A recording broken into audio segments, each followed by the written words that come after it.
आप सभी को आषाढ़ गुप्त नवरात्रि की हार्दिक शुभकामनाएं।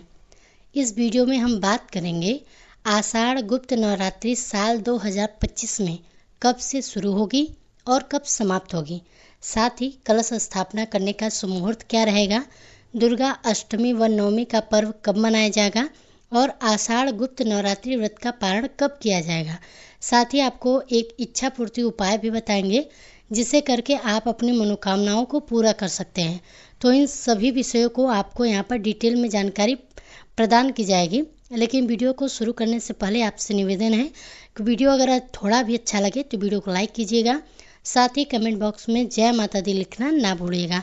तो चलिए बात कर लेते हैं आषाढ़ गुप्त नवरात्रि की। तो देखिए, हिंदू धर्म में नवरात्रि के पर्व का बड़ा ही महत्व है। यह 9 दिन माँ दुर्गा की पूजा अर्चना के लिए विशेष होते हैं। साल में 4 नवरात्रि आती हैं। इनमें से 2 गुप्त नवरात्रियाँ होती हैं और एक चैत्र व शारदीय नवरात्रि होते हैं। आषाढ़ महीने में पड़ने वाली नवरात्रि को आषाढ़ गुप्त नवरात्रि कहते हैं। गुप्त नवरात्रि में साधना और सिद्धि की कामना की जाती है। इसमें विधि विधान से माता की पूजा अर्चना की जाती है। इसमें माता के लिए जप तप और ध्यान साधना किया जाता है। इससे जीवन में आ रही सभी बाधाएं नष्ट हो जाती है। आपको बता दें कि गुप्त नवरात्रि की पूजा के 9 दिनों में माँ दुर्गा के 9 स्वरूपों के साथ साथ 10 महाविद्याओं की भी पूजा की जाती है।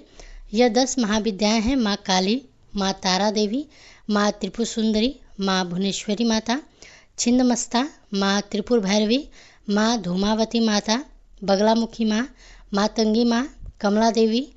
दोस्तों, हिंदू कैलेंडर के अनुसार माघ माह के शुक्ल पक्ष की प्रतिपदा तिथि से लेकर नवमी तिथि तक माँ गुप्त नवरात्रि का चलता रहता है। यह नवरात्रि भी नॉर्मल नवरात्रियों की तरह 9 दिनों तक ही मनाई जाती है, लेकिन गुप्त नवरात्रियों में माँ दुर्गा की आराधना गुप्त रूप से की जाती है।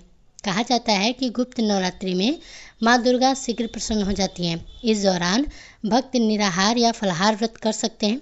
चलिए अब जानते हैं कि साल 2025 में आषाढ़ गुप्त नवरात्रि कब से शुरू होगी और कब समाप्त होगी। कलश स्थापना का शुभ मुहूर्त क्या रहने वाला है, साथ ही दुर्गाष्टमी व नवमी का पर्व कब मनाया जाएगा।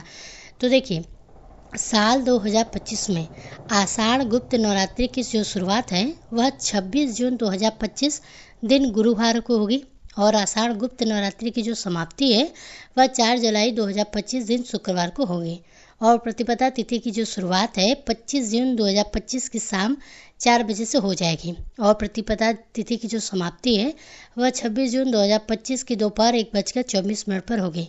साथ ही कलश स्थापना का जो शुभ मुहूर्त है वह आपको सुबह 5:25 से लेकर सुबह 6:58 तक रहेगा और इस दिन अभिजीत मुहूर्त जो है सुबह 11:56 से लेकर दोपहर 12:52 तक आपको मिलने वाला है।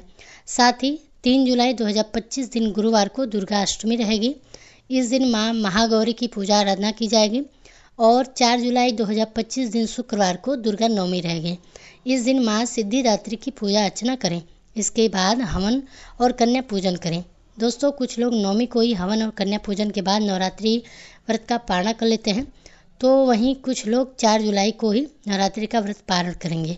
लेकिन जो कुछ लोग 10वीं तिथि को नवरात्रि व्रत पारण करते हैं उनके लिए 5 जुलाई को नवरात्रि का व्रत पारण करना सबसे उत्तम रहेगा।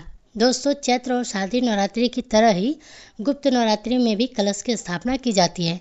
आप नवरात्रि में नियमित रूप से ब्रह्म मुहूर्त में उठे स्नान आदि कार्य करने के बाद शुद्ध वस्त्र धारण करें। प्रथम दिन घर की जो मंदिर होती है उस पर एक चौकी रखिए, उसके ऊपर लाल रंग का कपड़ा बिछाइएगा।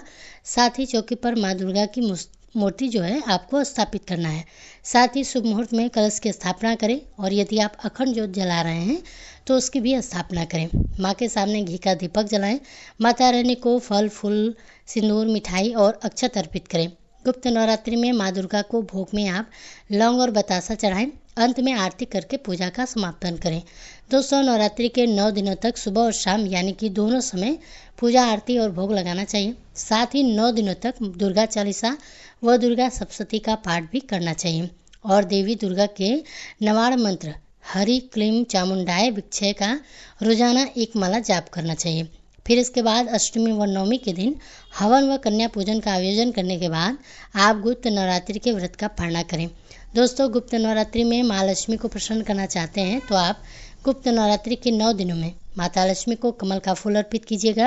अगर आपको कमल का फूल नहीं मिल पा रहा है तो आप घर में कमल के फूल वाली माँ लक्ष्मी की कोई भी तस्वीर लगा लें। मान्यता है कि ऐसा करने से माता लक्ष्मी का वास घर में बना रहता है। दोस्तों, अगर आपकी कोई मनोकामना है तो आप इस उपाय को जरूर करिएगा, या परिवार में सुख शांति और समृद्धि के लिए भी आप यह उपाय कर सकते हैं। देखिए, गुप्त नवरात्रि के दौरान रात के समय माँ आदि शक्ति के सामने घी का दीपक जलाइएगा और सिंदूर अर्पित कीजिएगा। साथ ही 9 बतासे में 2 लौंग रखें और माता को अर्पित करें। साथ ही माता से अपनी मनोकामनाओं की पूर्ति के लिए प्रार्थना करें। ऐसा करने से आपकी जो इच्छा है माता रानी की कृपा से जल्द ही पूरी होगी और तरक्की के रास्ते भी खुलेंगे। घर के सभी सदस्य में आपसे प्रेम भी बना रहेगा। दोस्तों, गुप्त नवरात्रि के दौरान 9 दिन तक हवन करें और घी में कमल गट्टों को भिगोकर दुर्गा सप्तशती का पाठ करते हुए आहुति दें। नवरात्रि के अंतिम दिन यानी कि 9वीं तिथि के दिन 9 कन्याओं को घर में बुलाकर पूरी सब्जी के साथ मखाने के खीर का भोग लगाएं और दक्षिणा देकर आशीर्वाद लें। ऐसा करने से माँ दुर्गा का आशीर्वाद बना रहेगा और घर में लक्ष्मी का आगमन होगा। गुप्त नवरात्रि में हर रोज रात में माँ आदि शक्ति की पूजा अर्चना करें और नवरात्रि के पहले दिन 9 गोमती चक्र लेकर माँ के पास रख दें। इसके बाद अंतिम दिन की पूजा करने के बाद गोमती चक्र को लाल कपड़े में बांधकर धन के स्थान जैसे कि अलमारी हो या तिजोरी हो उसमें रख दें। ऐसा करने से धन धान में वृद्धि होती है और माँ दुर्गा की कृपा बनी रहती है। तो दोस्तों, यह जानकारी आपको कैसी लगी? अगर अच्छी लगी हो तो वीडियो को लाइक कीजिएगा। साथ ही कमेंट बॉक्स में जय माता दी लिखना ना भूलिएगा। अगर इसी तरह के व्रत कथाओं से संबंधित या व्रत से संबंधित वीडियोस को देखना चाहते हैं तो हमारे चैनल को सब्सक्राइब भी जरूर कीजिएगा।